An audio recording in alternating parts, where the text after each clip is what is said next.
विसरू नका त्या वीरांना ज्यांनी देशासाठी लढले. नमस्कार, माझे नाव गौरी अनिल जाधव. 15 ऑगस्ट हा दिवस आपण स्वातंत्र्य दिन म्हणून साजरा करतो. आज आपण जो तिरंगा अभिमानाने फडकवतो त्या प्रत्येक रंगामागे एक कथा दडलेली आहे.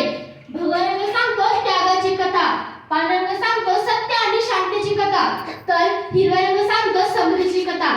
आणि मध्यभागी असलेला अशोक चक्र आपल्याला सतत पुढे जाण्याची आणि प्रगतीची शिकवण देते. 150 वर्षाहून अधिक काळ आपला भारत परकीय सत्तेखाली दबले होता, पण या माझ्या जन्मल्या असंख्य वीरांनी हार मानली नाही. टिळकांनी स्वराज्य हा माझा जन्मसिद्ध हक्क आहे आणि तो मी मिळवणारच असे ठामपणे सांगितले.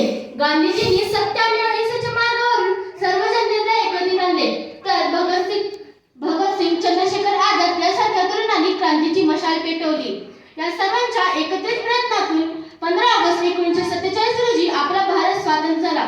पण मित्रमैत्रिणींनो, इथेच कथा संपली नाही. स्वातंत्र्य